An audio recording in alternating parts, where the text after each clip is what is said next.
yung atake ng actors, iba rin from the original. Kasi iba yung Filipino humor sa Korean humor. I think there's a big difference.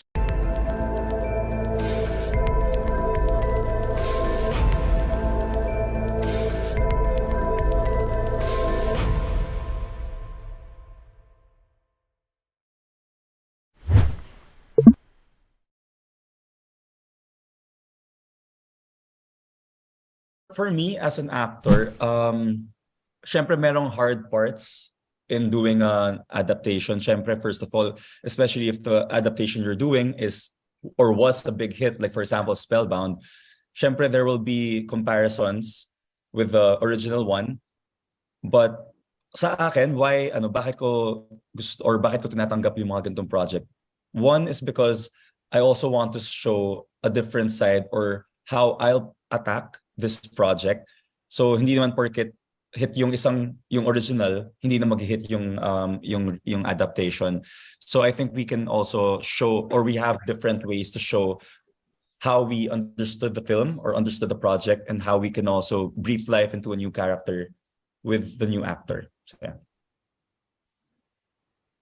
Okay, thank you, Marco. Okay, I'll go next. Okay. I'll go next. It was really a challenge at first, but I like taking on challenges. So when I said yes to it, it was difficult at first because we had to really sort of be close to the original. But as I mentioned earlier, we really had to inject the Filipino flavor. That's where the challenge came in. And of course, again, like what Margo said, yung atake ng actors, iba rin from the original.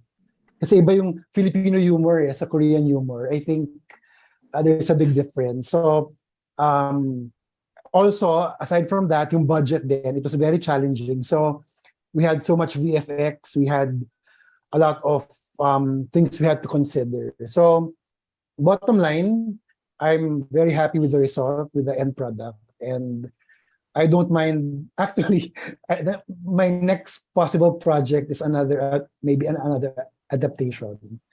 So there. But of course, syempre, hopefully and eventually we'll come up with our own Filipino original content that we can really be proud of. Sure. Thank you, Direk. Thank you. I think I have the same. I think the same sentiments. I can only see this from an actor's perspective because that's the only thing I had to do in this film. I guess I'm lucky because I did Miracle in Cell Number 7 before starting this movie. So I kind of had a parang intro to it, or hindi siya first time. There's a certain I guess feeling when you're recreating something. Kasi yun nga, may konting fear of baka magaya mo lang exactly the same yung performance of the first actress who did it. And you obviously want to avoid that. But once you get on the set, parang the project just becomes any other movie also. So you also just receive a script. You still have to listen to your director's instructions when you get on set. So I think I can't speak for everyone, but for someone who's doing adaptations, parang it's still your own process. I don't know how Sonia Jin prepared for her character, or I don't know what her instructions were on set. I watched the original movie before shooting. I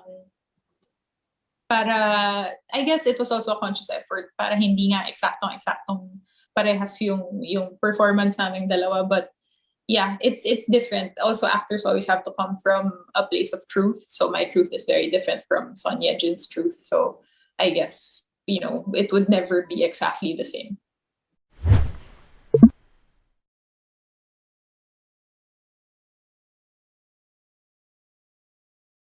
Honestly, you would watch it, but when you see Spellbound, you will see obviously the difference also. Kasi Direk Jalz really tried to make the movie his own, and yun nga, like he said, dahil adaptation to, we had to obviously parang stay within the movie, the original movie, pero he still gave the Pinoy flavor that it needs.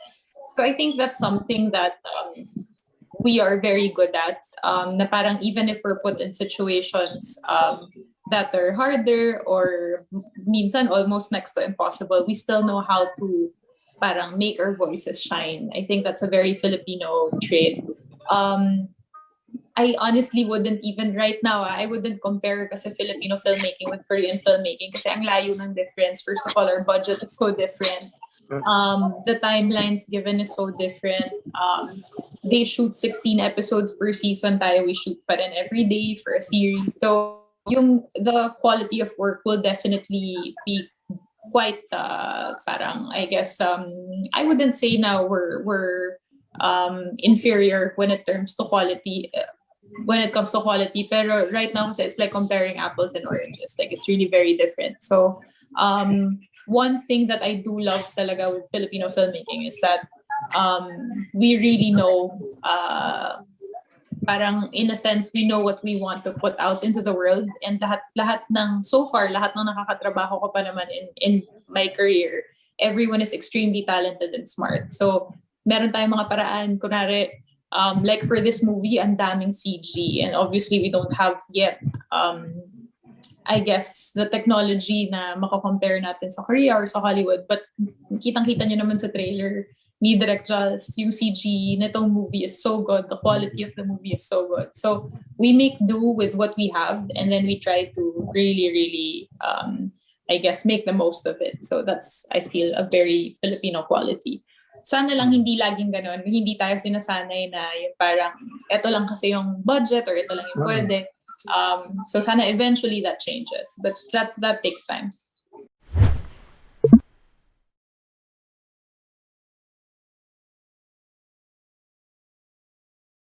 Well, I took up film in college, and then somehow along the way, I got into advertising.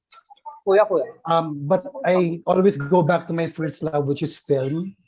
So when they offered me the project, I didn't want to have any regrets. So I said yes to it again.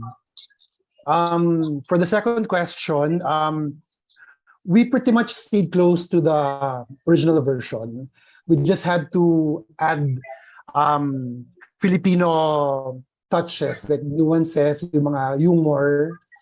Kasi medyo the Korean version is medyo matagal na. It was 2011, I believe. So medyo we had to modernize it a bit para relevant to our times today.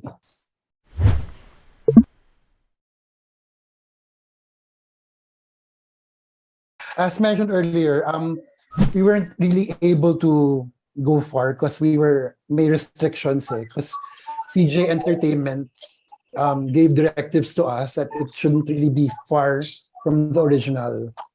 But again, like we mentioned earlier, what we did was to really inject the Filipino flavor, the humor, and the attack of the actors. When you watch this film, you will really see the difference in terms of acting, diba? And how we made it sort of relevant now and timely to our time. There.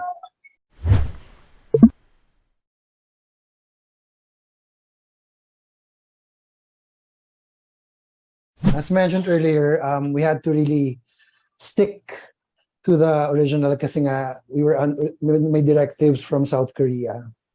But you know, as mentioned earlier, we had to inject a lot to make it very to Philippinize it. There. Yes, so may Filipino taste po ito, in other words. Yes, especially Yes, the humor and yung pananakot. So there, yeah.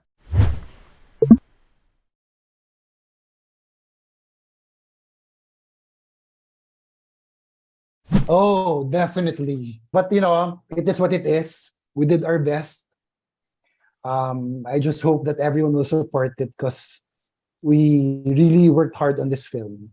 But of course, hindi maiiwasan yun that it will be compared talaga. That's automatic. Actually, I remember si Ren posted something before, way back. and then it was posted somewhere on Facebook, and then I already read some of the comments, di ba? Pero it is what it is. Sana lang supportahan and know that we did what we can. We did really our best to come up with a very good movie.